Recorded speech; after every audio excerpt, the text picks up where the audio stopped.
जय हिंद दोस्तों, स्वागत आप सबको एक और नई वीडियो में। जैसा कि आप सबको पता है, अब आप सभी छात्रों का पेपर होने में 3 से 4 दिनों का समय बचा हुआ है। ऐसे में आपको कोई भी नया ऑब्जेक्टिव या सब्जेक्टिव प्रश्न को याद नहीं करना है।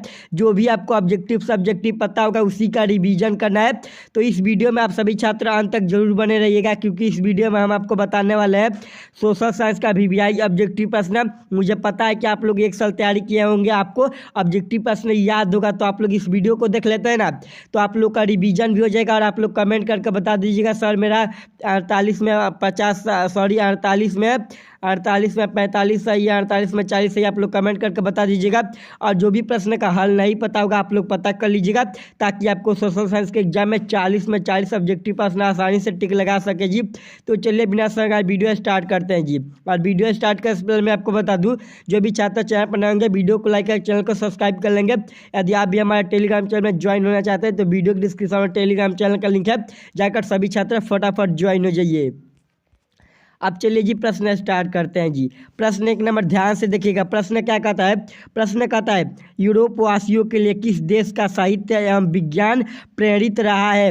तो ऑप्शन नंबर क्या होगा? ऑप्शन नंबर यूनान होगा, याद रखिएगा। ऑप्शन नंबर बी मिलेगा यूनान।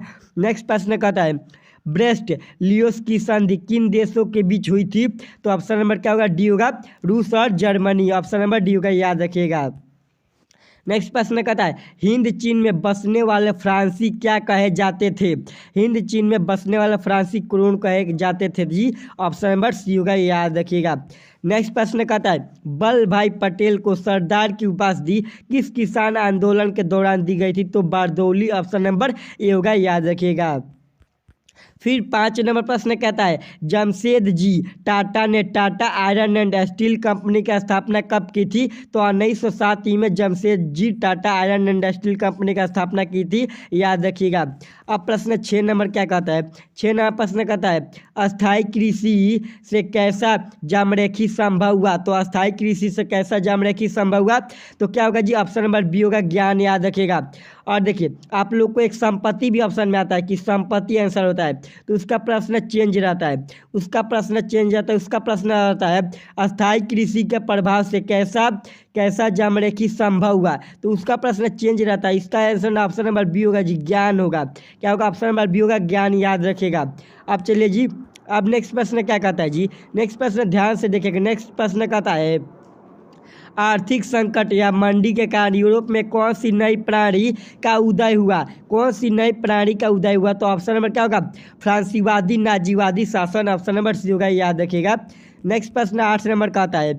8 नंबर प्रश्न कहता है किस पत्र ने रातों रात वर्ना यूलुस प्लेक्स से बचने के लिए अपनी भाषा ही बदल दी?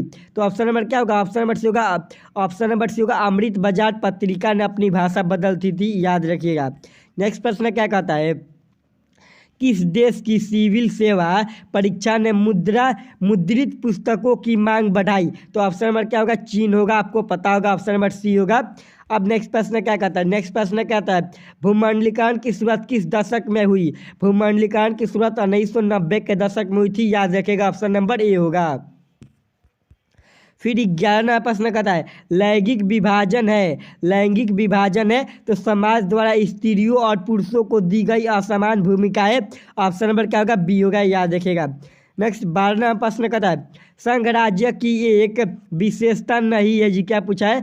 सभी प्रश्न पूछता है संघ राज्य की विशेषता है, लेकिन इसमें पूछा है संघ राज्य की विशेषता नहीं है। तो इसका आंसर क्या होगा जी? लिखित संविधान। क्या होगा? ऑप्शन नंबर बी होगा, लिखित संविधान संघ राज्य की विशेषता नहीं है।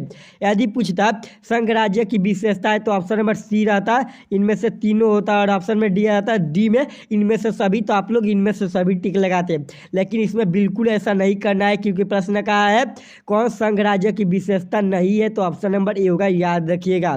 अब देखिए फिर 13वां प्रश्न कहता है सूचना के अधिकार आंदोलन की शुरुआत कहाँ हुई थी? सूचना का अधिकार आंदोलन की शुरुआत राजस्थान में हुई थी जी। ऑप्शन नंबर ए होगा, याद रखिएगा। अब प्रश्न कहता है निम्नलिखित में कौन सा प्रमुख उदय प्रायः सभी राजनीतिक दलों का होता है? सभी राजनीतिक दलों का होता है सत्ता प्राप्त करना। ऑप्शन नंबर ए मिलेगा। नेक्स्ट प्रश्न क्या कहता है जी, नेक्स्ट प्रश्न क्या कहता है, 15वीं लोकसभा चुनाव में पूर्व लोकतंत्र में महिलाएं भागीदारी थी, तो महिलाएं 33% भागीदारी थी जी। कितना परसेंट? 33%, याद रखिएगा। अब प्रश्न क्या कहता है जी, प्रश्न ध्यान से देखिएगा। प्रश्न कहता है राजनीतिक दलों की मान्यता और उनके चिन्ह किसके द्वारा प्रदान किए जाते हैं, तो निर्वाचन आयोग द्वारा प्रदान किए जाते हैं। ऑप्शन नंबर सी मिलेगा। 17वां प्रश्न कहता है जी, 17 नंबर, निम्नलिखित में कौन भारतीय किसान यूनियन के प्रमुख नेता थे? Mahendra Singh Tikait. Option number correct C होगा, याद रखिएगा। अब प्रश्न कहता है 18वां प्रश्न कहता है निम्नलिखित में कौन राष्ट्रीय दल नहीं है? लोक जनशक्ति पार्टी राष्ट्रीय दल नहीं है। ऑप्शन नंबर सी मिलेगा।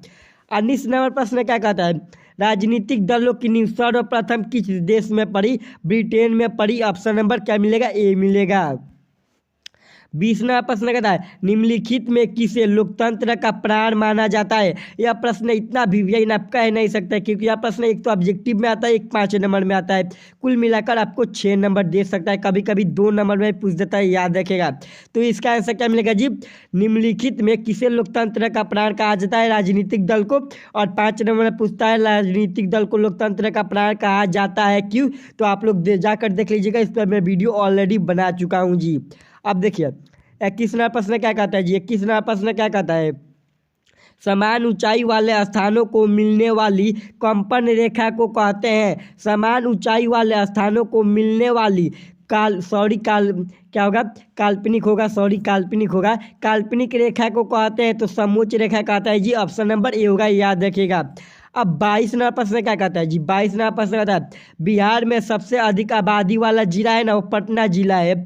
ऑप्शन नंबर क्या होगा? बी होगा, हमारे बिहार राज्य की राजधानी पटना होगा, याद रखिएगा।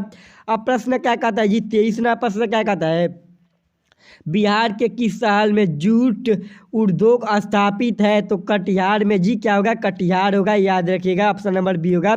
24वां प्रश्न कहता है खाद कारखाना कहाँ स्थित है? खाद कारखाना बरौनी में स्थित है। ऑप्शन नंबर ए मिलेगा। 25वां प्रश्न कहता है जी चूना पत्थर का उपयोग मुख्यतः किस उद्योग में होता है? चूना पत्थर का उपयोग मुख्यतः सीमेंट उद्योग में होता है। ऑप्शन नंबर राइट ए मिलेगा। 26वां प्रश्न कहता है निम्न में कौन गन्ना उत्पाद जिला नहीं है? गन्ना उत्पादक जिला नहीं है जी। तो इस प्रश्न में थोड़ा सा सस्पिशन है। ऑप्शन नंबर आप लोग अपने हिसाब से देख लीजिएगा, इसका आंसर क्या होगा। तो आप लोग पढ़े होंगे, आप लोग इसका आंसर देख लीजिए क्या क्या नहीं पता है तो आप लोग कमेंट करके बताइएगा कि इसका आंसर नहीं पता है। पता होगा तभी भी आप कमेंट करके बता दीजिएगा, ए होगा, बी होगा, सी होगा, डी होगा। इसमें थोड़ा सा सस्पिशन है क्योंकि हम आपको नहीं बताएंगे, क्योंकि यदि गलत बता देते तो आपका 1 नंबर कट भी सकता है, इसलिए मैं इसका आंसर नहीं बताऊँगा। आप लोग अपने हिसाब से इसका आंसर देख लीजिएगा जी। अब चलिए जी नेक्स्ट प्रश्न की ओर बढ़ते हैं जी। प्रश्न 27वां प्रश्न क्या कहता है? 27वां प्रश्न कहता है बिहार के जूट उद्योग में गिरावट हो रही है।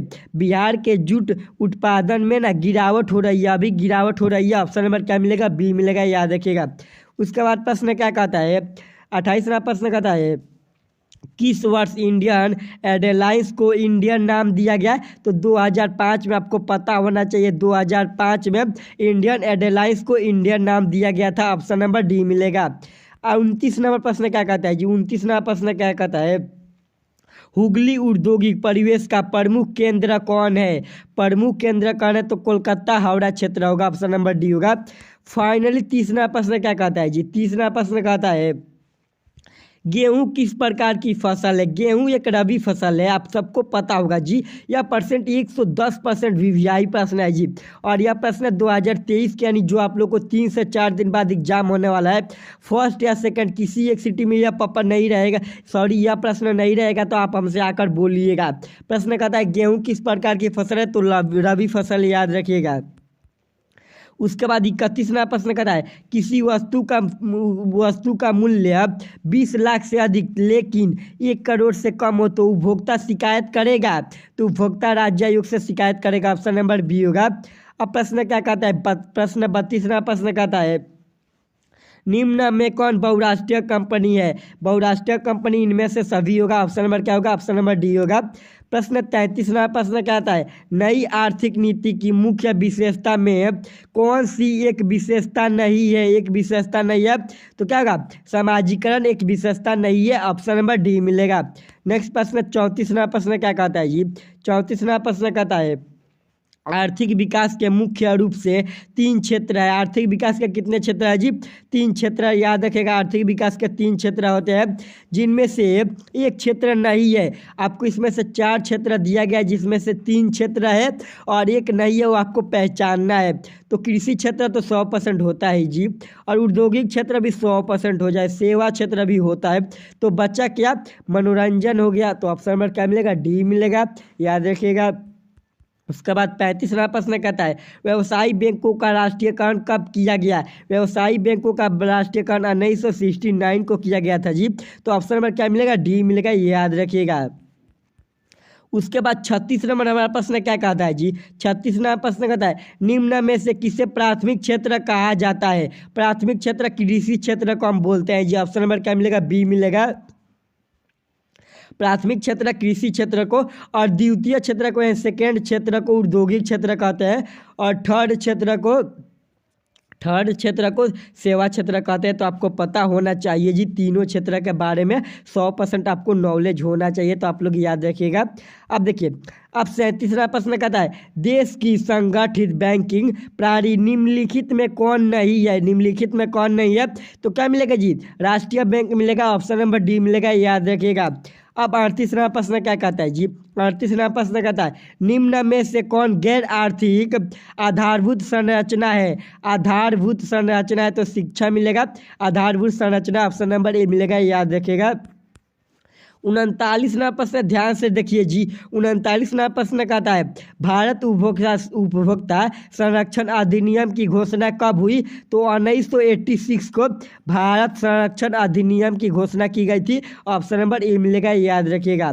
उसके बाद 40 नंबर हमारा प्रश्न क्या कहता है पार्ले समूह के थम्स ऑफ ब्रांड को किस बहुराष्ट्रीय कंपनी ने खरीदा है? तो आपको पता होना चाहिए कोको कोला कंपनी ने थम्स ब्रांड को खरीद लिया है। ऑप्शन नंबर क्या मिलेगा? ए मिलेगा। याद रखेगा। क्योंकि आप जो भी ना स्प्राइट थम्सअप जो भी आपको पियेंगे ना, पीते होंगे, तो इस पर आपको कोको कोला लिखा होता है। क्यों कोको कोला लिखा होता है? क्योंकि कोको कोला कंपनी ने उससे खरीद लिया है। जैसे आप इंस्टाग्राम चलाते हैं, व्हाट्सअप चलाते हैं, तो आप लोग जब इंस्टाग्राम ओपन करते होंगे नए नए में, तो आपको वहाँ पर फेसबुक लॉगिन करने को मांगता होगा, क्योंकि फेसबुक कंपनी ने उसे खरीद लिया है। इसी प्रकार सेम यहाँ पर भी है। सेम यहाँ पर भी है। जब भी आप कोई थम्सअप वगैरह पीते हैं तो उसको ना, उस पर आपको कोको कोला लिखा होता है, क्योंकि कोको कोला कंपनी ने इसे ऑलरेडी खरीद चुका है। अब ये सब कोको कोला का है, तो इसीलिए ऑप्शन नंबर ए होगा। याद रखिएगा। क्या मिलेगा? ऑप्शन नंबर ए मिलेगा। याद रखिएगा। उसके बाद 41वां प्रश्न क्या कहता है जी? 41वां प्रश्न कहता है पृथ्वी की तल पर पहुंचने वाली सबसे पहली भूकंपीय तरंग होती है। देखिए, पृथ्वी की सतह पर पहुंचने वाली सबसे पहली भूकंपीय तरंग होती है तो पी तरंग होती है जी। कौन सी तरंग होती है? पी तरंग होती है। हमेशा याद रखिएगा जी, पी तरंग होती है। ऑप्शन नंबर कितना में जी? ऑप्शन नंबर ए में। याद रखिएगा। अब 42वां प्रश्न क्या कहता है जी? 42वां प्रश्न कहता है संचार का लोकप्रिय साधन है। इसमें 99% छात्र गलत बताते हैं जी। इसमें 99% छात्र गलत बताते हैं, क्योंकि प्रश्न पूछा है संचार का लोकप्रिय साधन है, तो आज से 20 वर्ष पहले ये होता था। ऑप्शन क्या होता था? ऑप्शन ए होता था सार्वजनिक टेलीफोन, क्योंकि उस समय हमारे पास मोबाइल फ़ोन नहीं था, क्योंकि हम सार्वजनिक टेलीफोन का उपयोग करते थे। अब वर्तमान में क्या हो गया है? मोबाइल फ़ोन हो गया है। तो आपको वर्तमान वाला ही जवाब देना है। तो आप लोग को सार्वजनिक टेलीफोन सही है, ये अभी 100% सही है, लेकिन इसका उपयोग 20 वर्ष पहले हम किया करते थे। अभी भी हम करते हैं, थोड़ा बहुत करते हैं, लेकिन ज़्यादातर उपयोग किसका होता है जी? मोबाइल फ़ोन का होता है। तो संचार का सबसे लोकप्रिय साधन आप लोग को टिक लगाना है मोबाइल फ़ोन। याद रखिएगा। मोबाइल फ़ोन 100% सही होगा। याद रखिएगा। ऑप्शन नंबर क्या मिलेगा? बी मिलेगा। याद रखिएगा। अब प्रश्न क्या कहता है? प्रश्न कहता है मलबे के नीचे दबे हुए लोगों को पता लगाने के लिए किस यंत्र की मदद ली जाती है? तो आपको इंफ्रारेड कैमरा की मदद ली जाती है। आपको पता होना चाहिए। ऑप्शन नंबर क्या मिलेगा? बी मिलेगा। याद रखिएगा। अब 44वां प्रश्न कहता है क्या उत्तराखंड है, उत्तराखंड क्या है जी, उत्तराखंड है। यहाँ पर पूछा है उत्तराखंड क्या है, तो आप लोग को ऑप्शन पढ़ना है उसके बाद बताना है। तो भूकंप प्रवण होगा, ऑप्शन नंबर क्या होगा, ऑप्शन नंबर ए होगा, याद रखिएगा भूकंप प्रवण, क्योंकि उत्तराखंड में ज़्यादातर भूकंप आता है। अब देखिए यहाँ पर सुनामी नहीं होगा और सुखाड़ प्रवण भी नहीं होगा, क्योंकि सुखाड़ भी उतना नहीं होता है और सुनामी थोड़ी ना आता है, भूकंप ज़्यादा आता है। ऑप्शन नंबर क्या मिलेगा, ये होता है, वो ए होगा, याद रखिएगा। अब 45वां प्रश्न क्या कहता है, 45वां प्रश्न क्या प्रश्न पूछा है जी, प्रश्न कहता है निम्नलिखित नदियों में किसे बिहार का शौक कहा जाता है। तो कोसी नदी को हमको पता होगा, हम कहीं ना कहीं कोसी का नाम सुने होंगे जी। कोसी नदी को हम बिहार का शौक कहते हैं, याद रखिएगा। ऑप्शन नंबर डी मिलेगा, याद रखिएगा। 46वां प्रश्न कहता है निम्नलिखित में कौन मानव जनित आपदा है, निम्नलिखित में कौन मानव जनित आपदा है। तो इनमें से सही जो मानव जनित माने जो मानव के द्वारा किया जाता है, जैसे आतंकवाद हो गया, जैसे आप सभी छात्र एग्जाम्पल समझिए, मानव जनित मतलब होता है जो मानव द्वारा किया जाता है। जैसे आतंकवाद, आतंकवाद कौन करते हैं, हम ही लोग ना करते हैं। दंगे, दंगे कौन करते हैं, हम ही ना करते हैं। महामारी जैसे कोरोना आया था, वो हमारे ही वजह से आया था, तो उसे हम मानव जनित आपदा कहते हैं। और प्राकृतिक आपदा के जो प्राकृतिक द्वारा जो अपने से होता है, जैसे भूकंप, भूकंप तो हम लाते नहीं, वो प्राकृतिक द्वारा होता है। सुनामी, सुनामी प्राकृतिक द्वारा होता है। तो जो भी आता है ना, वो सुनामी, भूकंप, वो सब प्राकृतिक आपदा में आता है। और आतंकवाद, दंगा, महामारी, ये सब आता है ना, वो मानव जनित में आता है।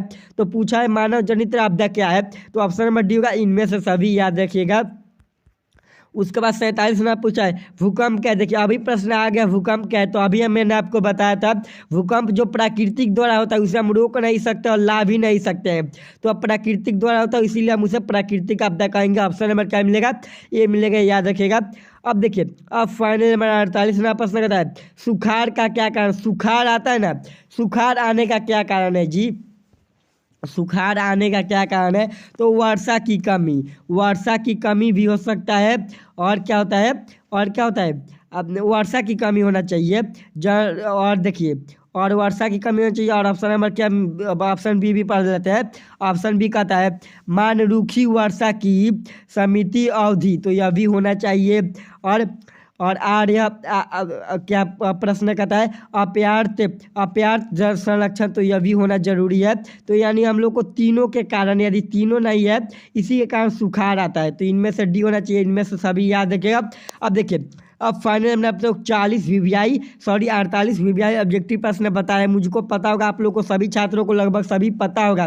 यदि आप लोग बाय द वे भूल गए हैं तो याद रखिएगा और कमेंट करके बता दीजिएगा सर मेरा 48 में 48 कंप्लीट है, ताकि आपको एग्जाम में कोई दिक्कत ना हो और आप लोग आसानी के साथ 40 में 40 टिक लगा कर आ सके जी। तो चलिए मिलते हैं बहुत ही जल्द नेक्स्ट वीडियो में, तब तक के लिए धन्यवाद, जय हिंद।